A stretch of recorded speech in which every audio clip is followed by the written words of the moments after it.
Hare Krishna, and welcome back to the reading of Venu Gita by His Holiness Shivaram Swami, Krishna in Vrindavan series, and we are picking up now with chapter 14. This is Giriraja as Hari-dasa-varya, part 2. So it's a continuation, really, but I think he just broke it up because otherwise it's going to be very long. But there's a lot of glories of Giriraj here. And we're continuing, it's the same verse that was in the previous chapter, so I'll just say it again. This is Srimad Bhagavatam 10:21-18. Hantayam adrira abala hari-dasa-varyo yad Rama Krishna charanas parasha pramodaha manam tanoti sahago ganayos tayoryat Pani Yasuya Vasakandara Kanda Mulai. Oh, of all the devotees, this Govardhan hill is the best. Oh, my friends, this hill supplies Krishna and Balaram, along with their calves, cows, and cowherd friends, with all kinds of necessities: water for drinking, very soft grass, caves, fruits, flowers, and vegetables. In this way, the hill offers respects to the Lord. Being touched by the lotus feet of Krishna and Balaram, Govardhan Hill appears very jubilant. So we'll begin the text here. Upon Giriraja's disappearance, because remember the gopis were glorifying Govardhan Hill, and he appeared to them even though they were out there in Yavat, far from Giriraj Govardhan, but due to their devotion, the intensity of their love, then Govardhan appeared to them. But then when they finished talking, then he disappeared. So, upon Giriraja's disappearance, the gopis once again felt the absence of Sri Krishna, who is always associated with his great devotees, and especially connected with Govardhan Hill.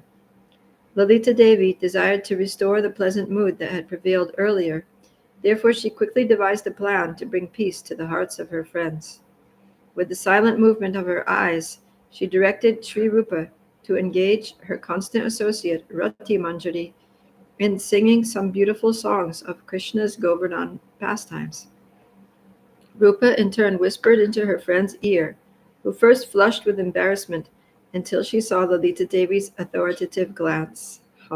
Sounds like Rati Manjari was a little shy. Rati Manjari was 13 years of age and wore a sari decorated with clusters of stars. An intimate assistant of Vishaka Devi, she was the very form of attachment to Sri Radha.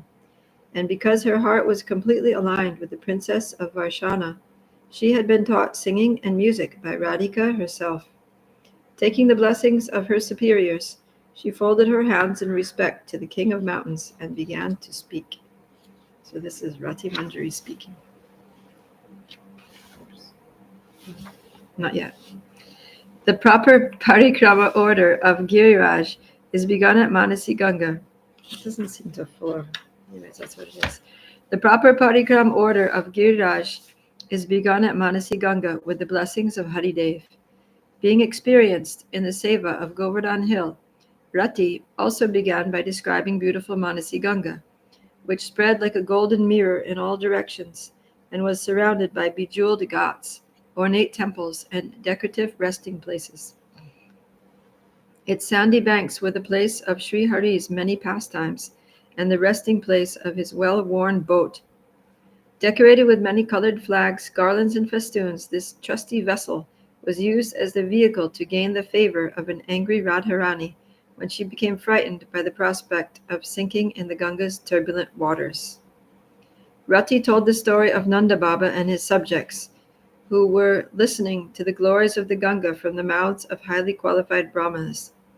They heard a story of Garuda, the bird carrier of Lord Vishnu, who once flew over the Ganges with a large snake in its talons. When the tail of the snake touched the waters of the sacred river, it assumed a four-armed form, identical to the residents of Vaikuntha Loka.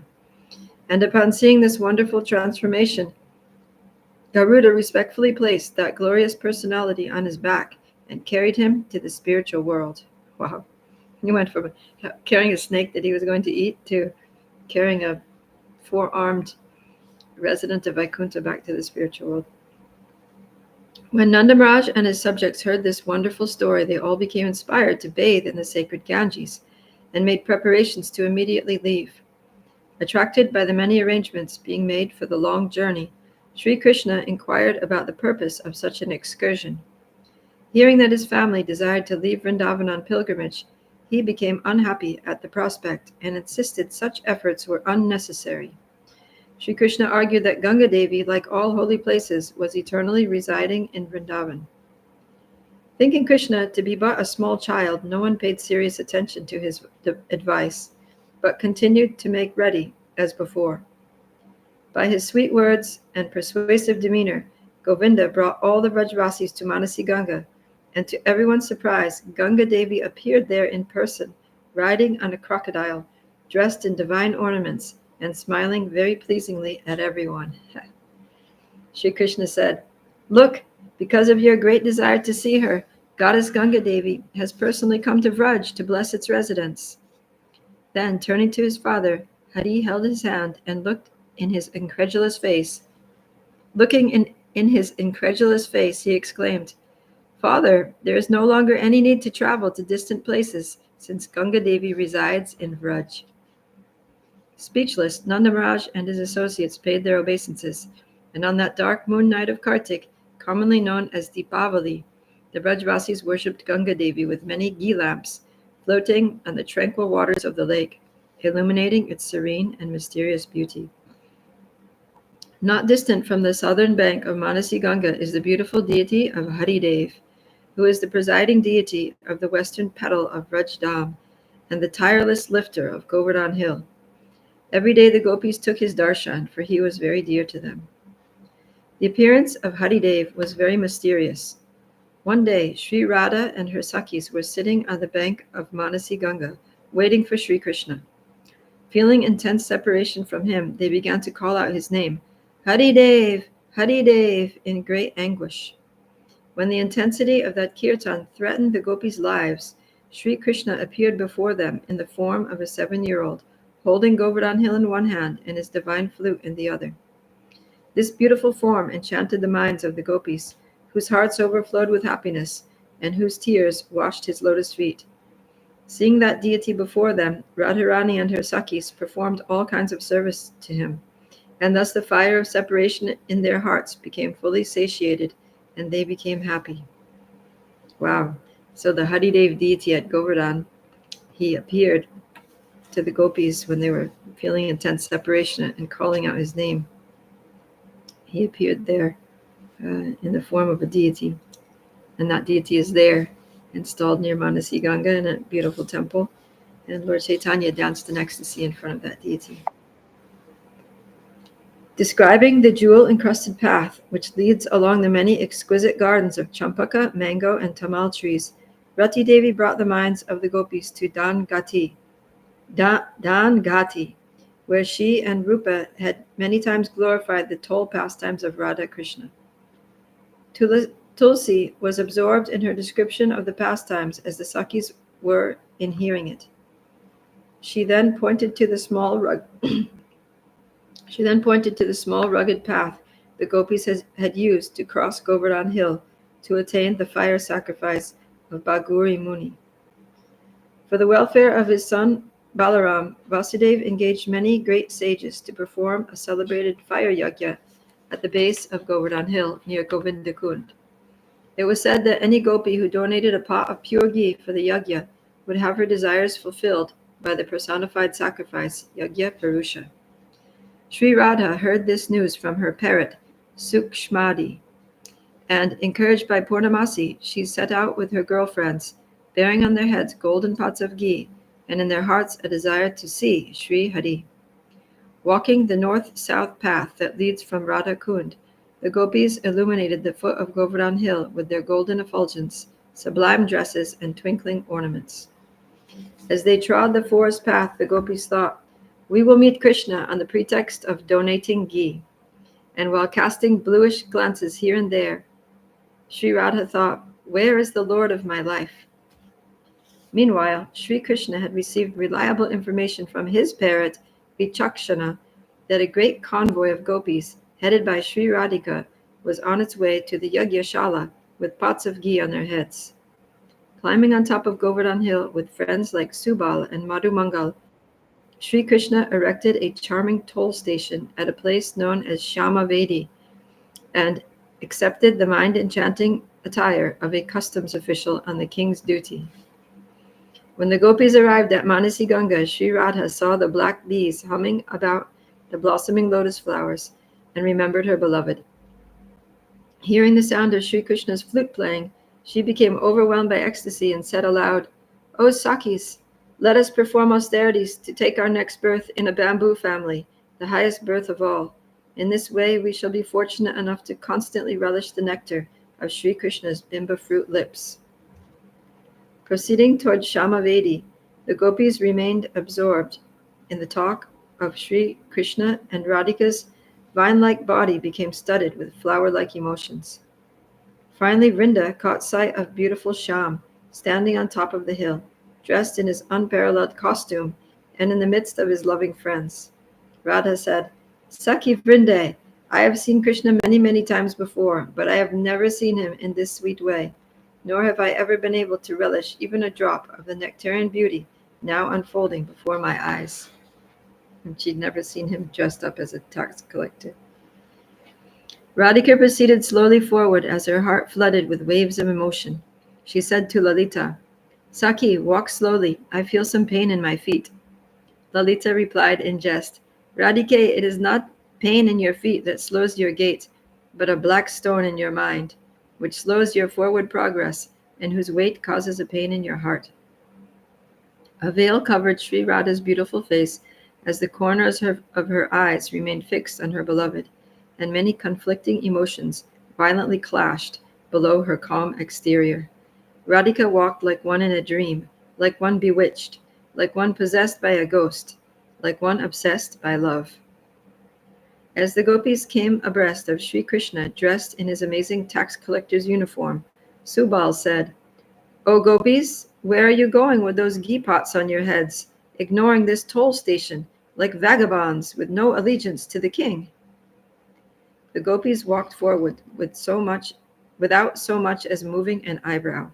Ignoring Subal's challenge, the jingling of their ankle bells sprinkled Sri Krishna's ears with nectar and openly declared their feminine impudence. His authority blatantly challenged, with his flute in his hand, Sri Krishna stepped in Radhika's way, enchanting the gopis with his soft smile, daring glances, and bluish aura. Rati, who is also known as Tulsi by Radhika and her friends, continued to describe how Sri Krishna addresses the gopis, now swimming in the ocean of his youthful sweetness. "Dear girls endowed with youthful beauty and carrying many pots of ghee, please pay me my tax, or return from whence you came." Smiling with great affection, Sri Krishna placed his arm over Subal's shoulder and completely blocked the gopis' path. The pastime of prohibiting Radhika's movements is enacted by Krishna when she picks flowers, walks the pathways of Vrindavan, or passes the toll station he erects. At such times, the ecstatic symptoms like Kila Kinchita are awakened within Sri Krishna's heart, and the conflicting emotions that compete within the playground of her transcendental form hypnotize Sri Krishna, who becomes the intoxicated spectator of their movements.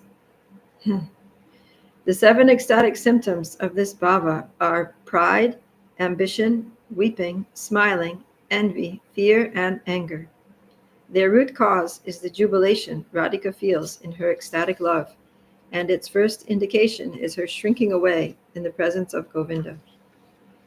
When the aggregate of these 8 symptoms is combined and tasted by him, Sri Krishna's mind is completely satisfied.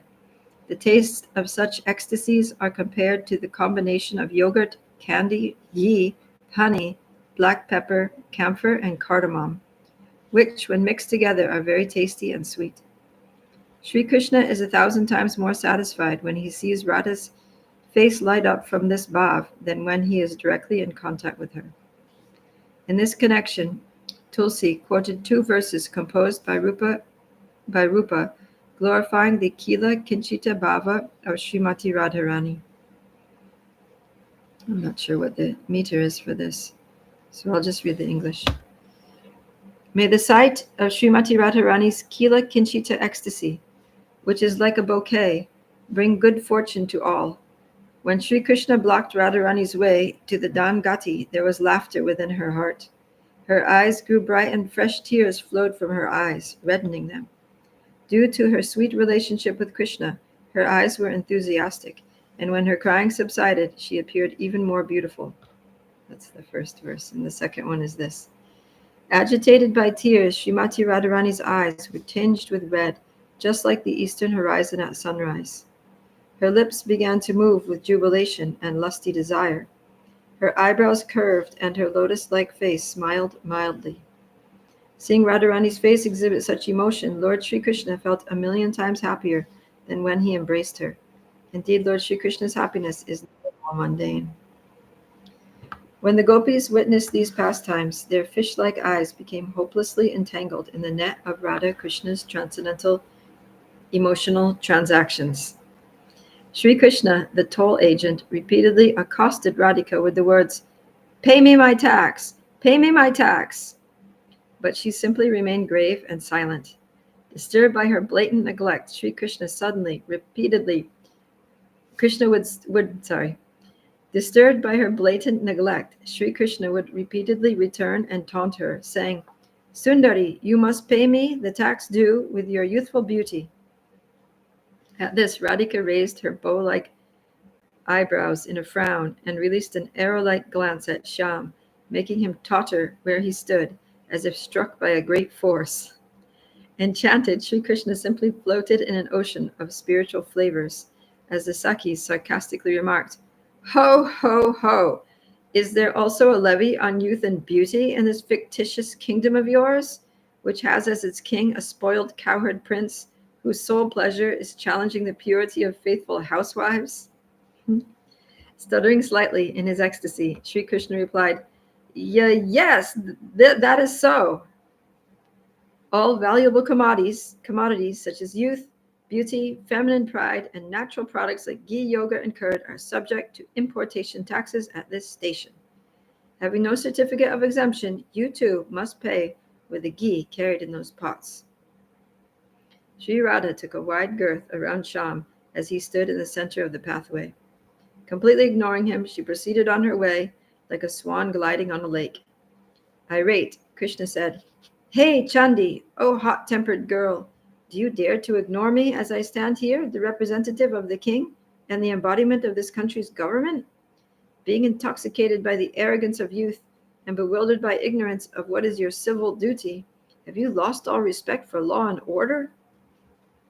Leaning towards Radha, bending over her like a tamal tree covers a golden vine, his eyebrows arched to their limit and his smile saturated with innuendo, Sri Krishna said, "There is no value in your running away from a black snake, for when he raises his hoods," Krishna stood on his toes and expanded his chest for emphasis, "and hisses at you, you will become enchanted and become free of all your impudence."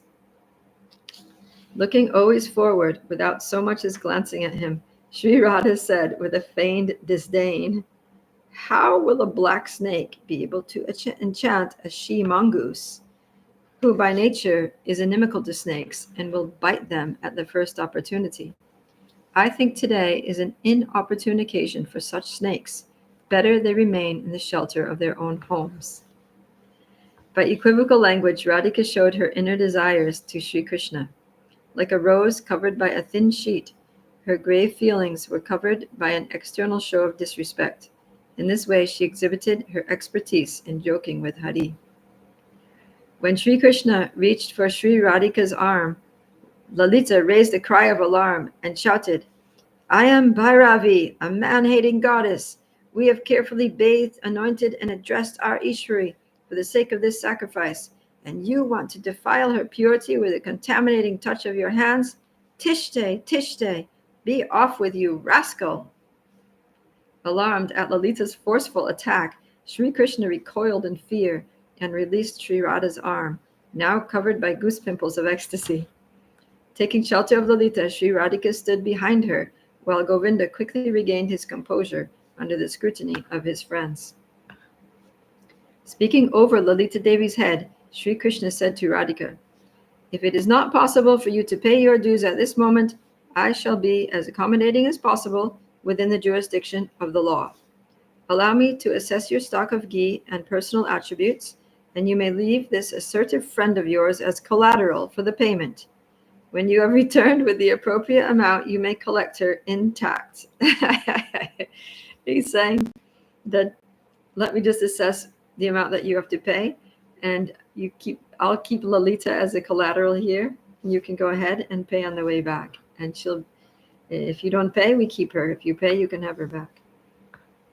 To this, the Sakis said in unison, "That we cannot do." Shama replied, "Then how will you leave? If you depart without my permission, the king will issue warrants for your arrest, and you will have to pay the government revenue as well as significant fines for violation of state laws." At this, the gopis turned to Radharani. "Radhe, perhaps you should stay here and negotiate with this customs official, and we shall collect you on our return from the yajna. It is a certainty that we will collect some coins from the merchants attending the sacrifice and thus fulfill our financial obligations." Oh, it wasn't Lalita he wanted in collateral. It was Srimati Radharani. That makes sense. Sri Radhika became incensed at this suggestion. She's like, "How dare you, Gopi, suggest that I stay here with him?" Her eyes flared, and she prepared to depart from both Krishna and her friends. She's like, "I'm not staying with him, and I'm not staying with you gopis either, because you just betrayed me." It may be that, tempted by a bargain to be free of your own financial obligations, you want to implicate me in liquidating your debts. However, I, for one, have no taste for this type of extortion, and I shall make my way to the yajna to gain the association of high-minded souls. Before she could move any further, Sri Krishna surged forward, grabbing the pot of ghee from Radhika's head. Placing his right hand deep into its belly of the pot, he extracted a palmful of semi-soft golden ghee, placed the contents neatly into his lotus mouth, and smiled broadly at the gopis. Madhu Mangal clapped his hands and said, "Hee hee, friend, save some for me." Handing the jug to his Brahmin friend, Sri Krishna began to taste the ghee from all the gopis' pots and distributed the remnants to his friends. At this, Lalita once again stood her ground and, gathering the scattered sakis, said, "You have now managed to successfully spoil these offerings of ghee, which were meant as an offering to the Supreme. I suppose it would be too much to expect some show of remorse on your part. When an unclean boy such as you touches an offering for the gods, it becomes impure and unfit for sacrifice." Looking around at her friends, Lalita said, "In fact, whatever you contact becomes impure, either by your glance, smell, or touch. Just being touched by you, one must take bath to be freed of all contamination." The gopis erupted like a feminine volcano of laughter, all the while drinking the nectar of Sri Krishna's lotus face. Hari made a wry face at these harsh accusations, which doubled the intensity of the gopis' laughter. Unable to speak, embarrassed by the verbal attack of Lalita, ghee dripping from the sides of his mouth, Sri Krishna could find no means to respond and flushed red with humiliation. Sri Radhika's heart was softer than ghee.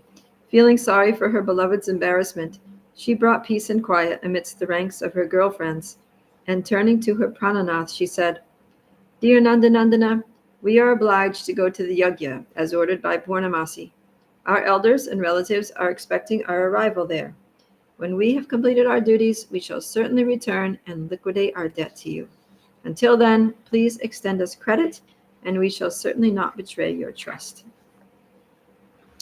After a further exchange of humor in the celebrated place known as Dan Gati, Radhika and her Sakis went on their way to the sacrifice of Bhaguri Muni. From the yajna, Sri Radha sent Tulsi to arrange a meeting at Dan Nivartana Kund, the lake where she would pay her tax. As Rati recounted the toll pastime, the gopis became submerged in an ocean of happiness, and losing all connection with the external reality, they only desired to hear more and more about Sri Krishna's transcendental sports. All right, that's the end of that section, and we're almost at the end of our time. So I'm going to stop there. I'll leave it on that very nice, sweet, and playful note. When the gopis yell at Krishna, he enjoys it more than the hymns of the Vedas.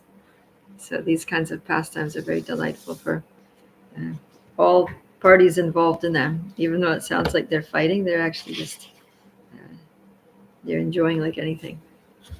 So Venugita ki jai, Srila Prabhupada ki jai, Gaura Premanandi Hari Hari Bo.